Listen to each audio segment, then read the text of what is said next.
नमस्कार साथियों, मैं लाल सिंह ठाकुर। आवाज लोकतंत्र की न्यूज चैनल में आप सभी लोगों का स्वागत है। 16 दिसंबर को नागपुर में हिवाड़ी अधिवेशन की शुरुआत हुई। एक हफ्ते के लिए हुई और 21 दिसंबर को अधिवेशन समाप्त हो गया।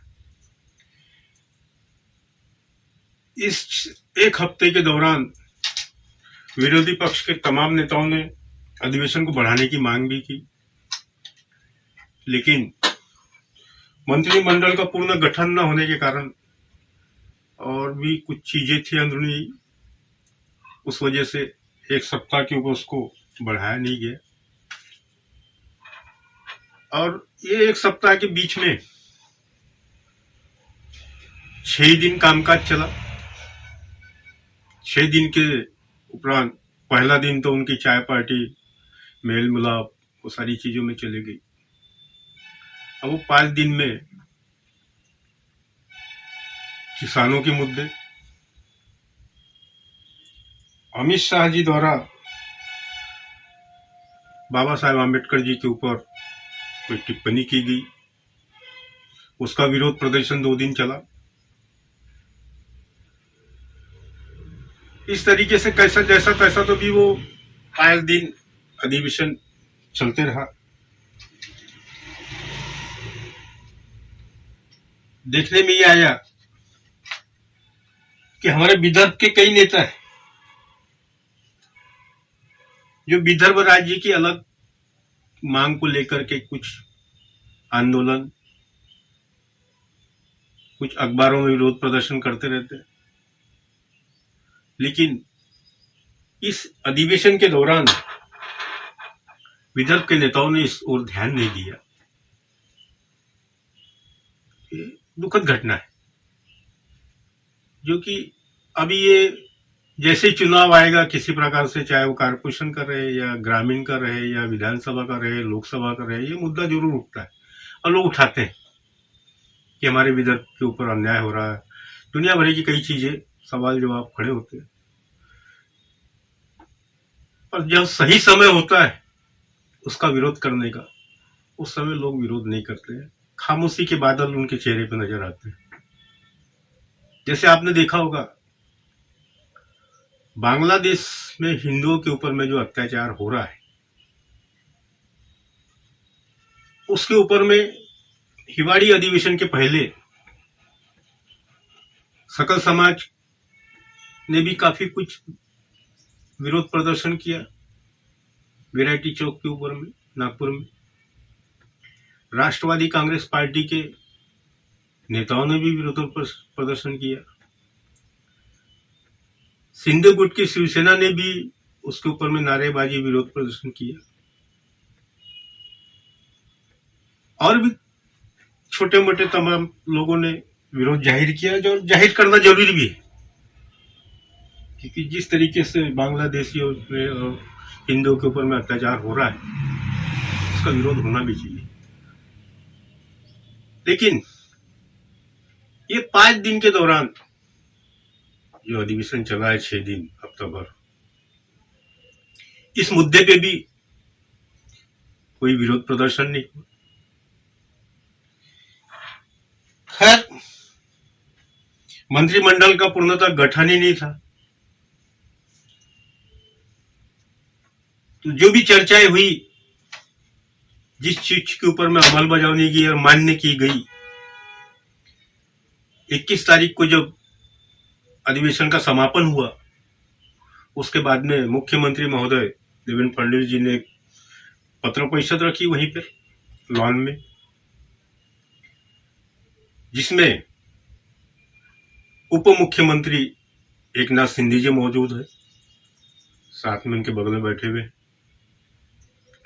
राज्य के राज्य मंत्री आशीष जायसवाल भी वहां उपस्थित है। आधा पौन घंटे के तकरीबन वो प्रेस कॉन्फ्रेंस चली, जिसमें ये 5-6 दिन के दौरान जो भी कुछ निर्णय हुए, उसके ऊपर में विस्तार पूर्वक उन्होंने जानकारी दी। आप लोगों से मेरी विनती है, इस खबर को विस्तार पूर्वक देखिए और समझिए, और अपने अपने मित्रों को जो भी लोग हैं उसे इस बारे में जानकारी दीजिए कि ये 6 दिन जो विधानसभा चली अधिवेशन, निवाड़ी अधिवेशन जिसे कहते हैं, उसकी ये विस्तृत जानकारी इस वीडियो के माध्यम से आप लोगों तक पहुंचाया जा रहा है। और आप लोग भी इसे ज्यादा से ज्यादा शेयर करें, लाइक करें और सब्सक्राइब करें, ताकि आगे जो भी खबरें हैं और भी खबरें हैं जो हम एक एक धीरे धीरे आप लोगों के सामने रखा करेंगे। और जैसे जैसे अभी आप लोग देख रहे हैं कि राजनीति जो है किस तरह करवट बदलती है, ये अभी मौजूदा हालत में समझ में भी आ गया। शीत सत्र की शुरुआत में या उसके पहले मंत्रिमंडल का गठन नहीं हुआ, लेकिन शीत सत्र की समाप्ति जब होती है और अखबार के कुछ प्रतिनिधि, कुछ पोर्टल के प्रतिनिधि मुख्यमंत्री महोदय से ये सवाल करते हैं कि साहब मंत्रिमंडल का कब गठन होगा, उसके ऊपर मुख्यमंत्री जो है हमारे देवेंद्र जी मुस्कुराते हुए जवाब देते हैं, आज ही हो जाएगा या तो कल हो जाएगा। और ये भी बड़े ताजुब की बात है, हिवाड़ी अधिवेशन की समाप्ति के बाद रात में ही उन्होंने लिस्ट अखबारों को कुछ चैनल्स जो है बड़े लेवल की लिस्ट भेज दी गई, जिसकी कुछ प्रति इसमें हम प्रस्तुत करेंगे। आप लोग देख सकते हैं इन मंदिरों का गठन हुआ है। बने रहिए साथियों आगे की खबर के लिए। धन्यवाद। जय हिंद। कमी कालावधी असला तरी सुद्धा सरकारने ठरवलेलं कामकाज, निर्धारित केलेलं कामकाज पूर्ण झालं। 17 विधेयकं मंजूर झाली। त्या विधेयकांमध्ये अनेक महत्त्वाची विधेयकं होती। कारागृह सुधारणा, प्राचीन स्मारके आणि इतरही महत्त्वाची त्या बाबतीमध्ये मुख्यमंत्री महोदय बोलतील अशी महत्त्वाची विधेयकं देखील मंजूर झालेली आहेत। पुरवणी मागण्या मंजूर झाल्या 35,788 कोटीच्या। ज्या योजना आमच्या सरकारने जाहीर केल्या होत्या, लाडकी बहीण योजना असेल, अन्नपूर्णा योजना असेल, बळीराजा वीज सवलत असेल, इतरही ज्या योजना आहेत या सुरू ठेवण्यासाठी जी आर्थिक तरतूद लागते ती तरतूद देखील पुरवणी मागण्यांमध्ये मंजूर केली। विदर्भातल्या अनेक प्रकल्पांना देखील आम्ही न्याय दिलेलाच आहे। यापूर्वी यापुढेही देणार। 20,000 रुपये धानाला बोनस देण्याचा निर्णय देखील मुख्यमंत्री महोदयांनी घेतला। याचं देखील समाधान आम्हाला आहे। आणि आमचं सरकार जे आहे सर्वसामान्यांचं सरकार आहे, सर्वांना सोबत घेऊन जाणारं आहे। आणि मागच्या महायुती सरकारचा जो वेग होता, जी गती होती, त्याला आणखी गती देणार, आणखी वेगाने आम्ही निर्णय घेऊ। महाराष्ट्र आता न थांबता पुढे जाणार। विरोधकांची संख्या जरी कमी असली तरी सुद्धा आम्ही त्यांच्या प्रत्येक ज्या आयुधाच्या माध्यमातून त्यांनी प्रश्न उपस्थित केले त्याला सरकारने उत्तर दिलं। महायुती सरकारने आपला शब्द देखील पाळला। या अधिवेशनाच्या काळात मंत्रिमंडळ विस्तारही झाला। विधान परिषदेचे सभापती देखील त्यांची नियुक्ती झाली। आणि विशेष म्हणजे पुणे विमानतळाला जगद्गुरू संत तुकाराम महाराज यांचं नाव देण्याचा प्रस्तावही मंजूर करून केंद्राला आम्ही शिफारसही केली। 6 दिवसाचं अधिवेशन या ठिकाणी झालं। त्यापूर्वी 3 दिवस मुंबईमध्ये छोटंसं अधिवेशन झालं होतं। आणि आपल्याला कल्पना आहे की प्रत्येक 5 वर्षाने जेव्हा नव्याने निवडणूक होते त्यावेळी पहिलं अधिवेशन हे छोटं अधिवेशन असतं, कारण ते केवळ पुरवणी मागण्यांपुरतं अधिवेशन असतं. इतर फारसं कुठलं कामकाज त्या अधिवेशनामध्ये होत नाही. तथापि या 6 दिवसामध्ये भरगच्च अशा प्रकारचं कामकाज या अधिवेशनामध्ये राज्य सरकारने केलेलं आहे.